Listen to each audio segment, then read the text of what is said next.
What is your name and what do you do for a living? My name's Emma, and I actually have two jobs currently. I am a student employee here on WalStreet's campus for the marketing and communications over with housing and residence life, and then I also do a lot of online orders for the car dealership that I work at back home. Okay. Yeah. As you know, the first day of school is not for points and it's fate decided. Okay. Afterwards, the game begins. All right. 11.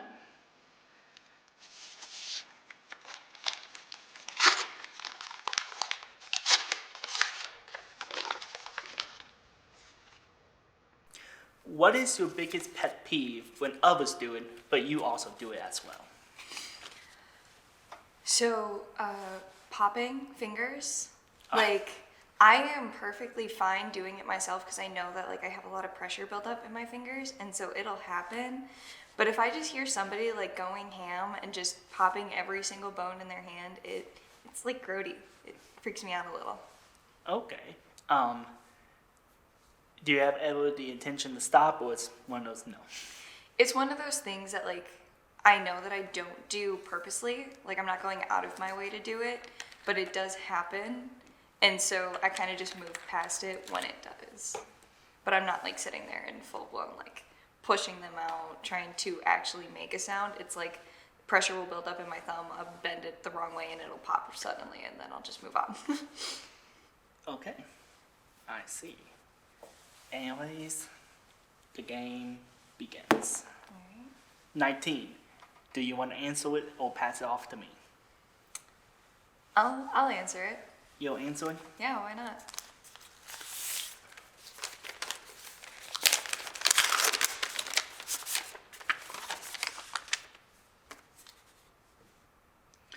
Okay, we're going philosophical. Oh, okay. Does perspective and learning about the world make life easier or harder? Oh, that's a double-edged sword, I would say. Honestly, like, I feel like getting to know more about the world and, like, perception of different things can be beneficial, but I also feel like if somebody spends too much time, like, deep diving into things, then, like, it could just affect the way that they are as a person in society. And so, like, it's weird to say, but it's like if you spend so much time on one thing and you're super adamant about it, it does kind of like become part of your personality, where it's like you start to push that onto the world and all of your experiences. And so getting to know more and having more perception of the world is good, but to an extent. Okay, so basically the sense of moderation is key. Yeah. Have you ever went down like a hyper-focused pathway and it slowly started making you lose yourself in a way? I wouldn't say that it technically made me lose myself, more so as like lose track of my time. Like, I would know, like, if I was on TikTok and I was going down a rabbit hole and I was learning more about some historical video that I had seen and I want to learn more about it, I could Google it, I could keep scrolling on TikTok, I could go to any social media that's got a bunch of different videos. But I find myself like losing track of my time as I deep dive into it. Like, you know how when you keep swiping to the side and then you gotta swipe all the way back? Sometimes I'll notice that like I've gone 7 times, like keep clicking on random links to take me to new pages. And so like I'll notice that spread of time is just gone. And like I feel like I could have done something else with that time instead of sitting there down the rabbit hole and just going and going. Okay. Just out of curiosity, Yeah. What is the biggest rabbit hole you went down? Oh gosh. The biggest rabbit hole I've ever went down? Huh.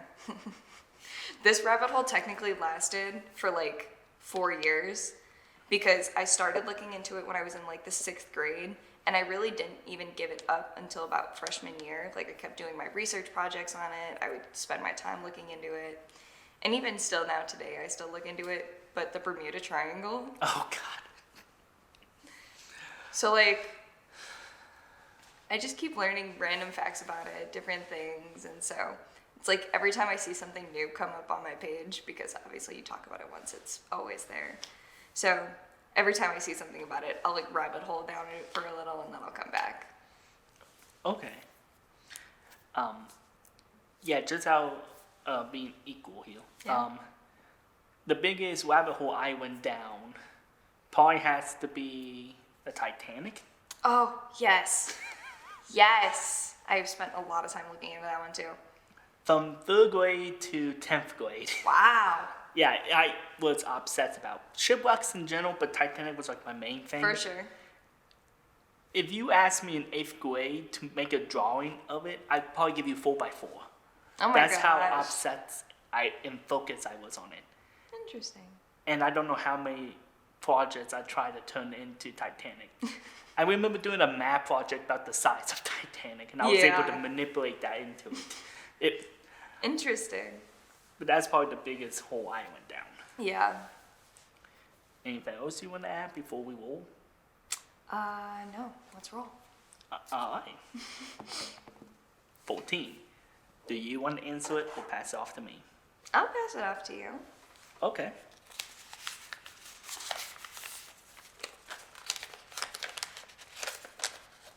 If I can open this.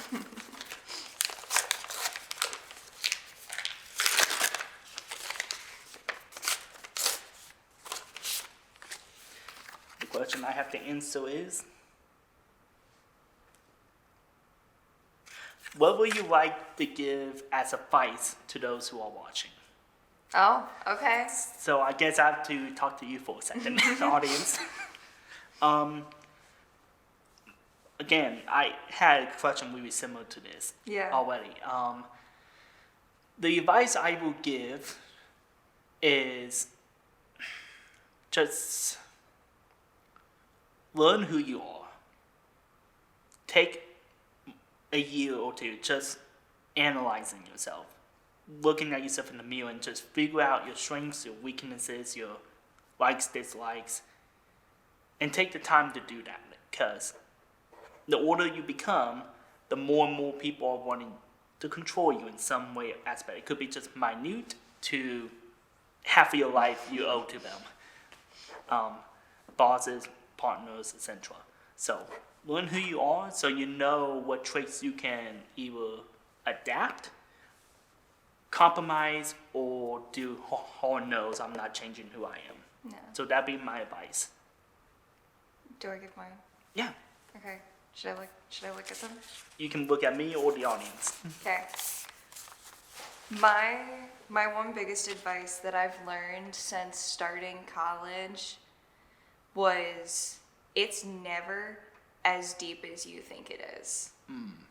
Like my mom used to always tell me if it doesn't matter in 5 minutes, 5 hours, 5 days, 5 years, like figure out what it actually affects in your life. Is it just going to be the next 50 seconds or is it actually impacting the next 5 years? And don't stress about the things you can't control, because clearly the past is in the past for a reason, whether that happened 5 seconds ago or 5 years ago. It is what it is, and it's never as deep as you think it is, or that you force yourself to think it is. Okay. That's pretty solid advice. Because a little fun fact about me is that I was a substitute teacher for a little bit. No way! Yes, Okay. I took a semester off so I can help my school out. Okay. And my technically high school university combination thing, I don't want to say names so I don't get dots. For sure. And they needed subs. I was like, I'm willing to do it as long as I get paid. That's my main thing. Okay. Yeah. And I mean, I can't blame you for that. And the amount of people that were stressed out over like a 20-second issue was like, whew, calm. And I, in a way, part-time myself as a counselor because a lot of those students came to me for support because of the advice you give. Does it affect you right now? Right. Is it life and death? Nope. Okay, will it affect you in 1 minute? 1 day, 1 year, Exactly. 10 years. I did it by ones, you did it by fives. It's fair. Yeah. And I helped them a lot. So. Good. Yeah. I'm from what's considered to be like suburbs of Chicago, and I was technically like very farm country growing up. Like we had free range cows walking around the parking lot, and like our school was on a farm, and we had like 5 different towns pouring in because they weren't all big enough to do their own high schools. So, like there was just a lot of people. There was always a lot of drama. There was so much going on. I mean, you're in high school, you're doing academics, athletics, any extracurriculars you want to do, if you've got clubs going on, any jobs you want to do outside of work, like it just always feels like there's so much inside of your bubble happening at once. And sometimes it's hard to just like remember to sit back, take a breath, and just chill for a second. Yeah. So people in the audience, after this episode, take a 10-minute meditation. Do it. That's your homework. Do it. I have nothing else to add unless you want to add anything. Yeah, no, I think that was good. Okay. 14. Now I'm in the hot seat. Oh! So now you vote. Yay. Never mind. Come on. I was so excited. 19. 19. We already asked that one, so We did. back to you. Okay. 5. Cinco. I will answer this one. Okay. But I'll let you open and read it. Ooh, okay. Okay.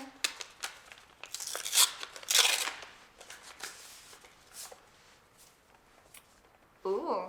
Do you have any bucket list plans? The major things on my bucket list is explore Europe, mainly Ireland, Italy, UK. Yeah. That's like one of my big ones. Another thing is to have a movie air in multiple theaters. Okay. And hopefully to get a talk show similar to this aired on TV. Or Okay. streaming service, because I'm going to be real for a moment. That's probably the way it's going to go. Yeah. Everything's gone streaming at this point. At least until it hits its peak and then all streaming services crash. Sure. Because it's going to reach to the point that cable will be the cheaper option at this rate. Honestly. Any bucket lists on your list? So, I don't know when it's going to happen, but I've technically already marked off one of my bucket list items, and now I want to do the other. So I've gone skydiving. Oh, okay. It is so fun. I love it. I would so go again if I had the chance and if it wasn't so expensive. But I also want to go bungee jumping. Okay. This is my real thing. Mm-hmm. I would love the skydive, but bungee, no. I'm Really? too scared to do that. That's why I feel like I'm glad that I did the skydiving out of the way first. Like I got used to that free falling thing, and then now it's just like the little snap back of the rope that like bungees you back up. But I want to try it so bad. For me, I'm just scared because knowing my luck, I'll be that cartoon, just the ropes are, and I just keep going. Yeah. That's just my fear. Because Yeah. skydiving, if the parachute doesn't fall, I at least have 20 seconds to think. Okay. Next one. Moving on. 2. Number 2. I will hand this off to you. Okay.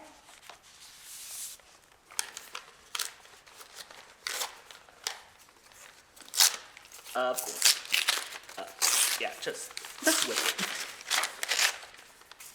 Things happen. Any vacation spots you enjoy going to?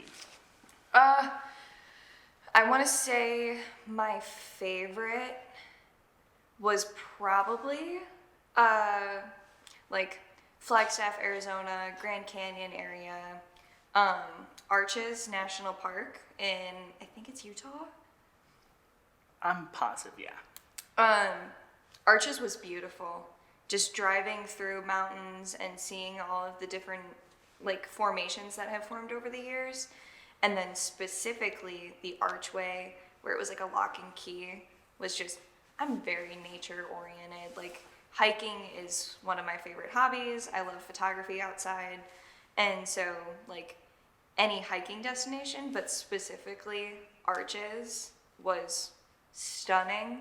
And then so was Grand Canyon, because when I was there, I actually got a picture of a squirrel sitting in a tree, like over the canyon, and it's just like a tiny little squirrel compared to this vast, multicolored canyon, and it was just stunning. I loved it. The Grand Canyon is definitely one of the places I want to at least go to. At least once. It's so worth it. Like, it is definitely something that, like, even if you're not a hiker and you just want to stay, like, up on top, it's 100% worth it. If you like the Grand Canyon, I'm not sure if you've been to this place, but the Badlands in South Dakota, I highly recommend. Oh, they're so pretty too. We went camping there when I was little. Just for those who have never been to the Badlands, it's beautiful. No matter what time you go, Yeah. it changes. It's one of the few pieces of land I have seen that transforms with the time of the sun and the moon. It's beautiful. It's very season oriented as well. But yeah, that's my second favorite place I've been to, because just the experience of seeing that. Yeah. But my go-to place, and a place that if I can make it happen, I would love to live, is the Smoky Mountains. Okay. I'm a mountains person, and the Smoky Mountains is like one of the handful of places I've been to on vacation that made me just feel relaxed. For sure. I never felt stressed there, even when there's hundreds of people around. It just feels so calming. It's just a beautiful Smokies place. are pretty. I got cousins that live in the Smokies. Lucky. Yeah, it's nice to go and visit them. All right. I'm still rolling. 16. We haven't done it. Yep, we have not done it. Are you taking or passing? I am going to give it to you. All right. Really? We're getting there. It's fine. One day I will increase my budget to get me a letter opener.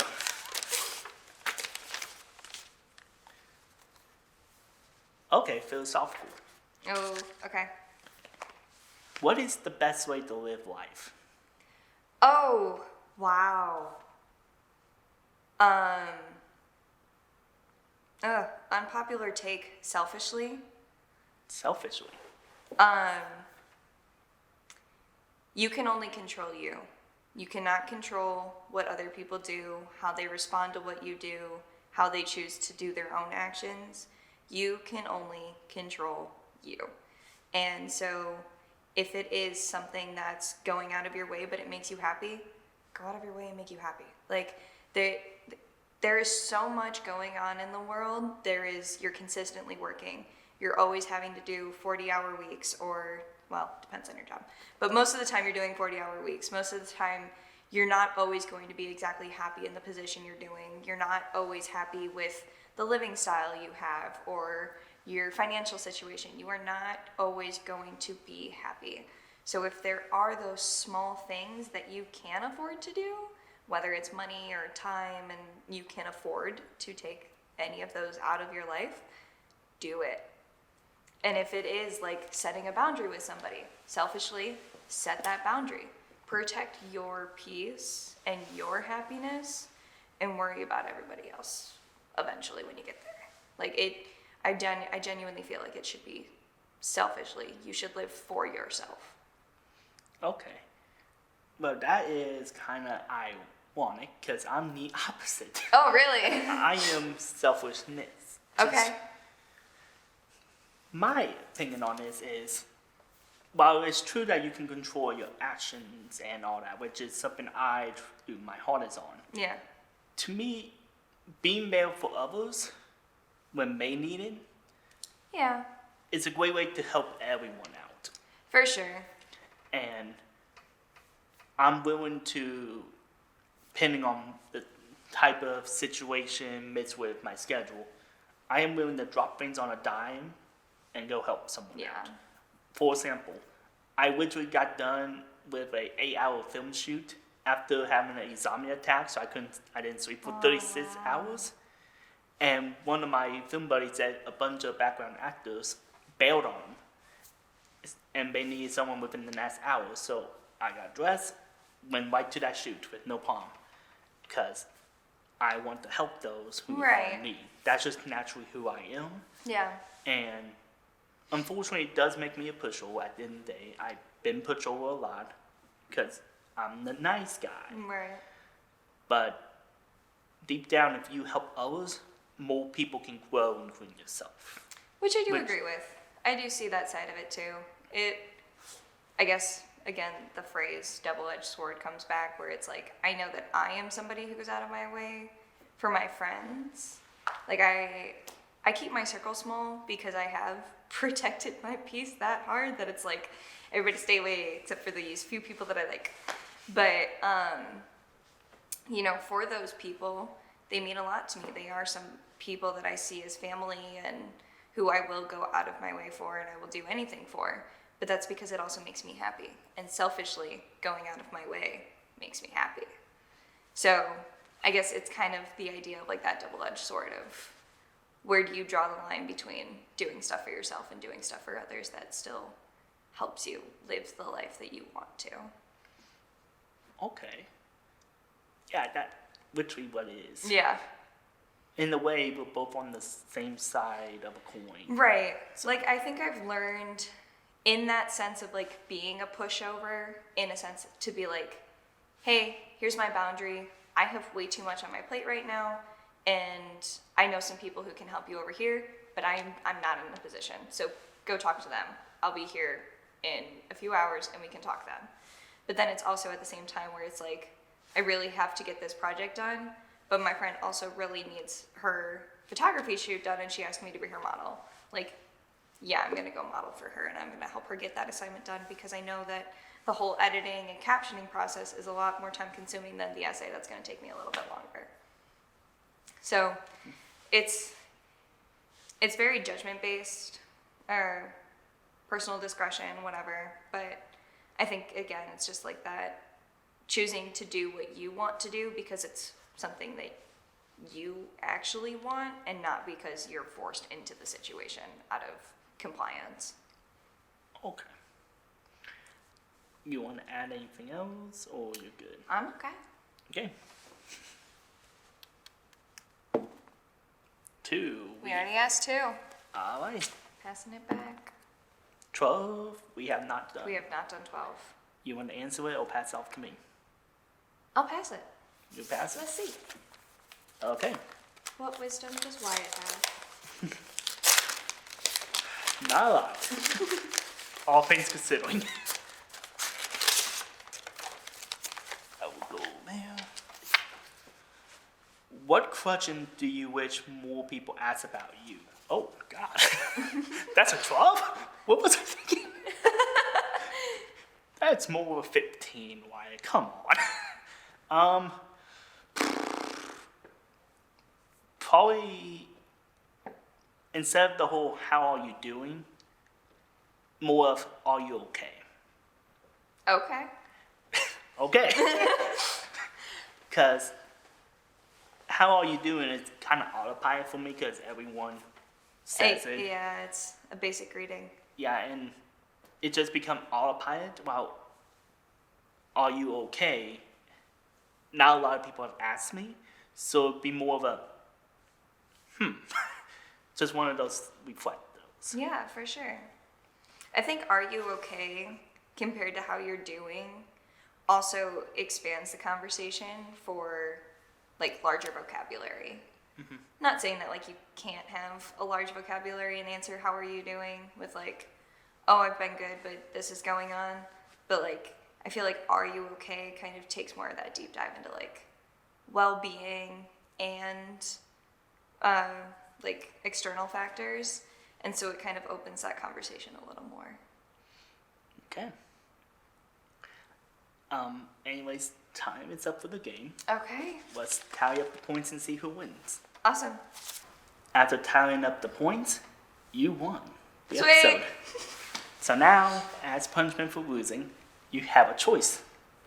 You can pick any of these members Okay. to ask me, but only one, or you can give me a question from yourself, and I have to answer it. I'll give you a question from myself. Okay. Are you okay? Yes, just highly stressed, Understandably. trying to balance 4 bloody projects at once. For my senior year, which is supposed to be the easiest semester, the last one, I put the most work on myself. Yeah. But besides that, I am satisfied with what's happening. Good. I'm glad to hear that. All right. Is there any people, organizations, charities you want to shout out before we end the episode? Housing and residence life on WalStreet's campus. Love them. I've been working with them for so long and it's just become like a second home, second family for me here on campus. They've been phenomenal. I am upset that I have only been able to work with them for a year. Me too. It would have been so fun to have you on our team longer. It's what it is. I didn't see the application. I last know. year. All right. Peace.